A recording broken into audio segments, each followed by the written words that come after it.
friends, this is Deidre from Enjoy Wellness Movement.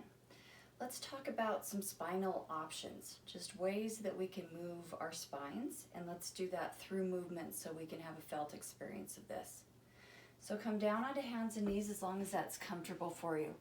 But if you have any issues going on with your wrists or your elbows or your shoulders or maybe even your neck that this is uncomfortable for you, you could do all these movements sitting up on a chair. So you could we'll go through some different movements and you could just explore in a chair or even standing.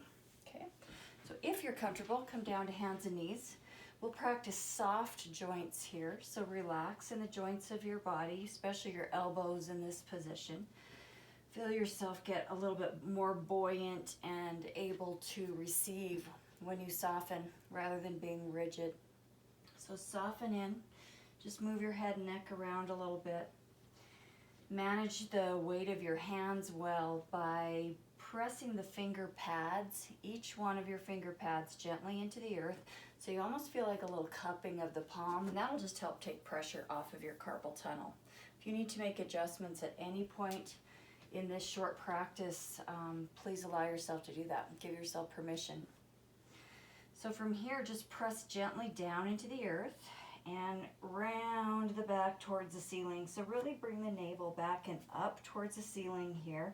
The head comes along for the right, it's part of the spine, the neck is. And then soften your heart through towards the floor and then just sway the back. And it's okay to take the gaze up. Be careful not to dump the head back here. You can hear from my voice, you lose the energy and I can't breathe well in that position. It's not good for our cervical spine. So the chin stays back a little bit. Try to think of no wrinkles in the back of your neck there. And then soften in again. Ride the wave. Just let your breath play with you here. It's a part of the play, a part of the journey. Notice where you tend to harden, maybe where you tend to collapse. And just watch your spine for a moment. Just watch your spine moving from what we call cat and cow. So when you round the back, we call that cat. You can think of like a cat in a big stretch or a Halloween cat. And then when we inhale, we drop the heart down and we let our back come into what's known as extension, or you'll feel that little sway in the back. Just go back and forth. Sometimes it might feel better to come up on fingertips or broaden your arms out a little bit. So allow yourself to optimize your positions for your body. Sometimes fists just feel good to be on. So let's not only just do this movement of cat-cow, but let's see if we can get into it just a little bit more, like in a felt sense. So travel underneath your skin. Go really deep and imagine your tailbone, okay? It's right at the end of your sacrum on the lower spine. And just start here in this swayed position that's known as cow. Just feel that in your body. Now I want you to just start tucking your tail down first. So let your tailbone lead this. So tuck your tail so slightly and watch the rest of your spine follow it. So you're tucking and then you feel like, oh, okay, that's interesting. The sacrum will start tipping down too, and then everything's connected, so it'll go for the right automatically. Then your lumbar spine and your low back. Then we move it into the thoracic spine, where most of us actually round pretty well anyway, right? Because this is our position through the day and often in sleeping too. So try leaning back. When you go into cat, try leaning back a little bit, dropping your hips back. I like to broaden my elbows back a little bit there. And then you can maybe take that opening a little bit more in your low back. See what that feels like for your body. And then come into that cow position. And when we go into cow and go into extension, a lot of our bodies drop really easily here into extension. Not everybody, so you'll have to customize this to fit your own needs, and that's just what we're learning here. What are your needs? Until you do these things, you probably don't know. A lot of us, however, don't go into extension our upper back very well. So I like to get up on fingertips here and actually draw my shoulder blades together and see if I can get my heart dropping down a little bit more.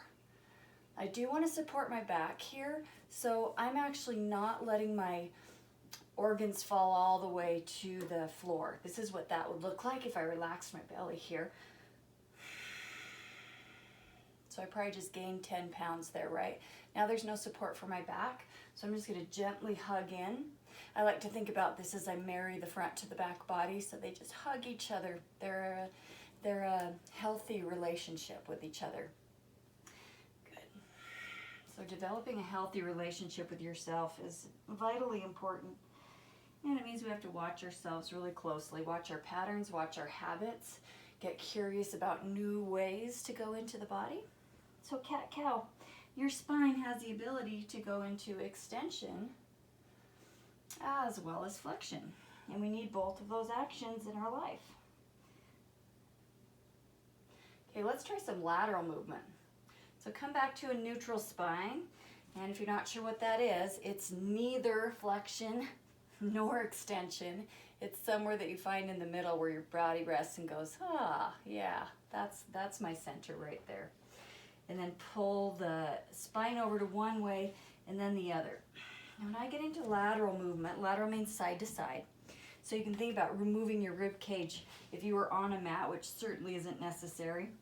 It's like moving your ribs off to the right and then off to the left. And I like to think about it as like creating a side crescent moon or a rainbow shape in your spine. I bend the elbow so I can just sink into that a little more deeply. That feels really good on my body. And you can play with different ways of managing your pelvis. So, for instance, because remember the pelvis, the sacrum, it's part of the spine. When I pull my ribs over to the right, if I were a puppy with the tail, my tail would wag to the left.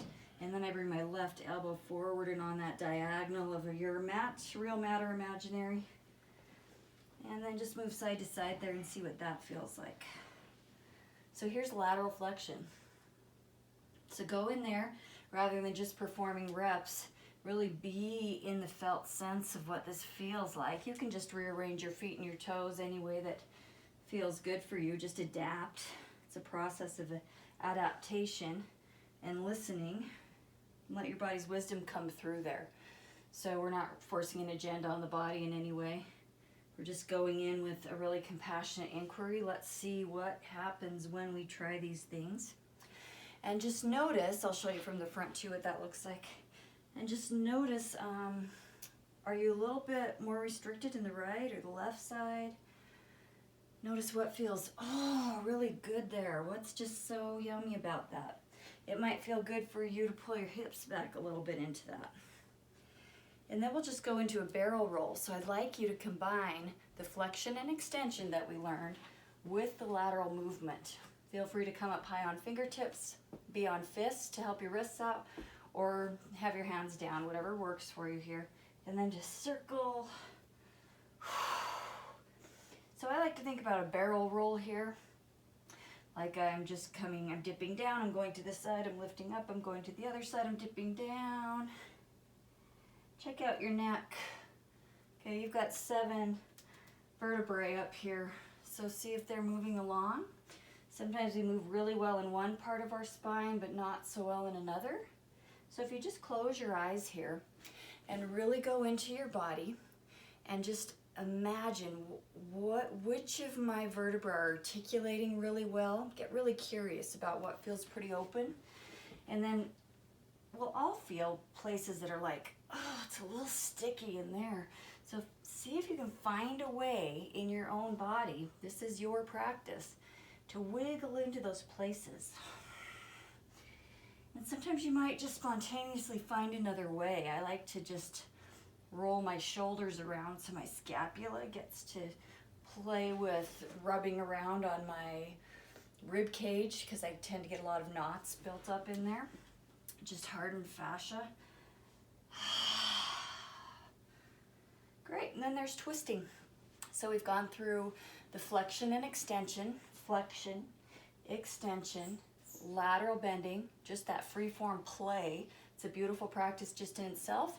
And then our spine also has an ability to twist.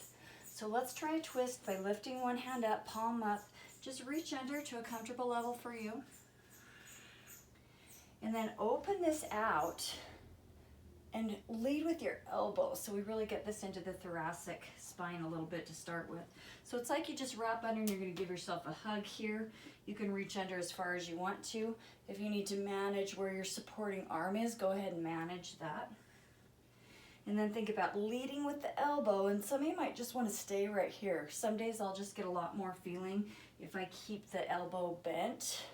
That helps me take my scapula into my back ribs to open up my chest. Watch how that happens. Scapula moves in and opens up my chest here. So now I know I'm getting into my thoracic spine.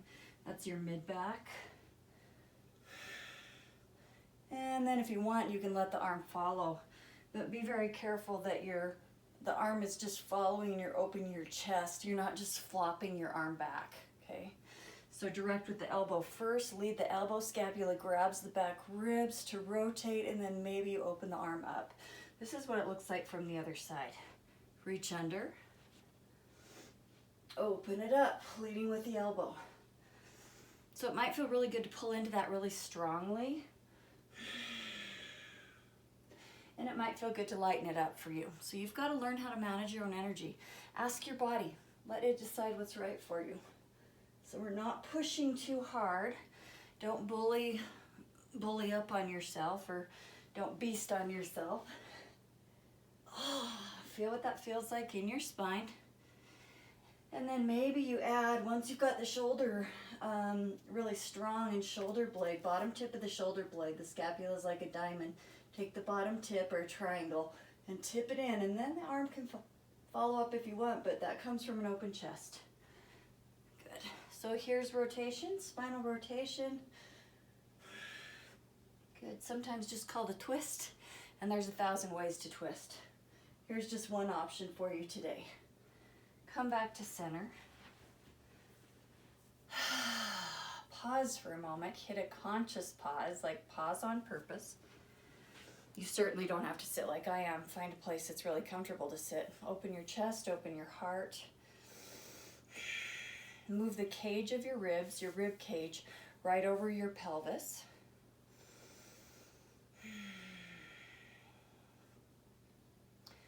Good. Let your head be an extension of the rest of your spine. So make sure your head's not forward too much, or sometimes our chin will jut forward. Sometimes we have a tendency to just cock our head. Okay, it'll be another video to go to those options of the head and the neck. We'll do that soon. For right now, just feel this spaciousness that you've created and breathe into it. Feel free to stay here for an extended period of time. Lie on your back for 15 minutes or so, or just move out into the rest of your day with a freer spine. Thanks for showing up. Congratulations on the triumph of making it to your practice today. I love you.